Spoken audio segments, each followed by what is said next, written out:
السلام عليكم ورحمة الله وبركاته. صباح الخير، صباح الفل. وحشتوني جدا جدا طبعا. انا النهارده صحيت الصبح كده، طبعا كنت نازله وعندي مشوار، لبست بسرعه بس افتكرت ان في غسيل في البلكونه، فقلت المه بسرعه كده قبل ما انزل، علشان انا رايحه مشوار. هنروح المشوار ده ونشوف هنعمل مع بعض ايه. طبعا لميت الغسيل بتاعي كله علشان أنا الشارع بتاعي طبعا كله تراب، فلو انا سبت الغسيل هيتبهدل تراب. فلميته كده، قلت بسرعه بسرعه، حتى قلت لما ارجع من مشواري اطبقه، لان المشوار اللي انا نازله ده ضروري جدا جدا. كنت خلاص لميته كله كده زي ما انتوا شايفين مع بعض.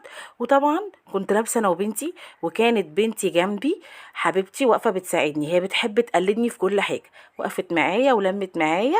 وايه، قلنا بسرعه بسرعه عشان ننزل. اخدتها بقى على طول واحنا لابسين كده ونزلنا.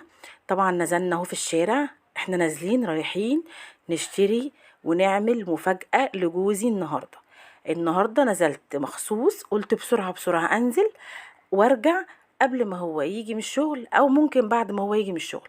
نزلنا وركبنا. طبعا انا ساكنة في الهانوفيل، فطبعا انا نزلت عايزة انزل البلد، علشان طبعا عايزة اشتري لجوزي حاجة كده بمناسبة عيد ميلاده. ان شاء الله يعني، لو حتى لو حاجة بسيطة تفرحه. بس ما ينفعش انسى اليوم دوت. نزلت كده وركبت ونزلت عن طريق نزلت المنشية زي ما احنا شايفين مع بعض. كنت هنا وصلت المنشية. طبعا يعني ما خدتش وقت في السكة، يعني ساعة بالظبط، عشان انا نازلة ايه الساعة 3 كده، الساعة 4. نزلت اهو زي ما احنا مع بعض شايفين المنشية. طبعا خدت بنتي وتمشينا، طبعا قعدت اتفرج على المحلات ومش عارفة ايه. بس انا طبعا رايحة لمحل معين، هو اللي انا بجيب منه يعني لجوزي دايما الحاجات. المحل ده دايما بيجيب منه سواء كوتشي سواء بنطلونات. بصوا انا هنا كنت وصلت محطة الرمل، هنا مول الفلكي لو تعرفوا. طبعا مشيت كده في ده شارع سعد زغلول.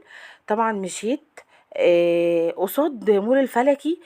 في محل طبعا كل الناس عارفاه، اسمه اكتيف. المحل ده توكيل يا جماعة. عايزه اقول لكم حاجته جميله جدا، ويعني خامتها روعه. دايما بحب اجيب لجوزي منه كل حاجه، وطبعا فاتح فروع كتير، بس عشان انا كنت شايفه حاجه هناك فانا حبيت اروح اجيبها له من هناك. انا دايما بصوا هنا دخلت معاكم المحل.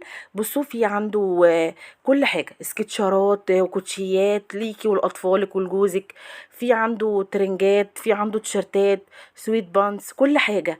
وأسعاره كويسة، هو دلوقتي يعني يعتبر عامل ايه عروض. فطبعا يعني عجبني قوي، بس انا نازله مخصوص عشان اشتري لجوزي النهارده بنطلون. انا دايما بحب اشوف ايه اللي جوزي محتاجه واجيبه له.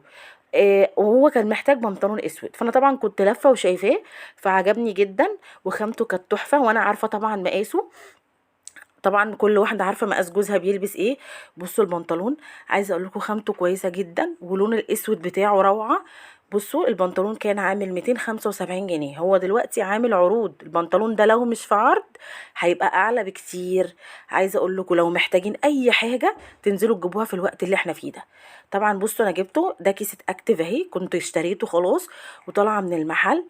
زي ما انا قلت لكم طبعا انا نازله انا وبنتي، فما ينفعش ان انا ايه اتاخر.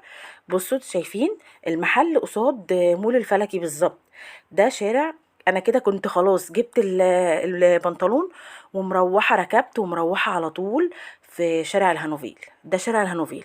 تمام تمام. طبعا روحت بقى تعبانه، وبعد كل ده جوزي قال لي انا عايزه اكل حاجه خفيفه خالص عشان انا مش قادر اكل اي حاجه.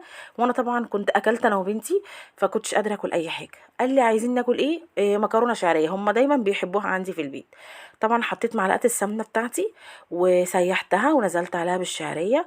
طبعا اول ما بتنزلي بالشعريه بيبقى ايدك فيها على طول، تفضلي تقلبيها يمين وشمال يمين وشمال لغايه لما تاخد معاكي اللون الذهبي. طبعا ما ينفعش تشيلي ايدك منها عشان تبقى كلها لون واحد زي ما احنا عارفين.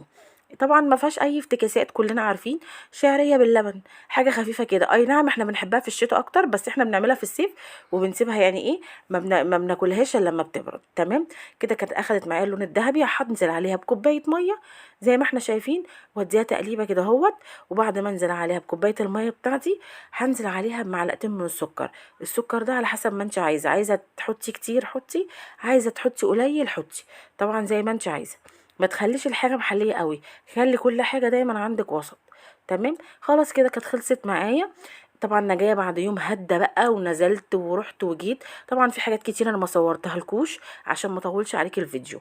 طبعا هنا كانت خلصت معايا، هسيبها بقى وهدي عليها النار، واول ما تستوي هغرفها. بصوا طبعا كده كده غرفتها.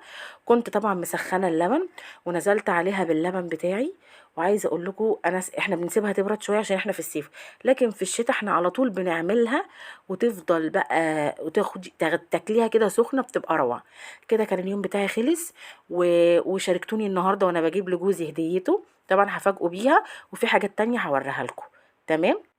ما تنسوش بقى اللايك والاشتراك في قناتي دبري ووفري في مطبخ نوجة، وربنا يحسن ما بين ايديكم.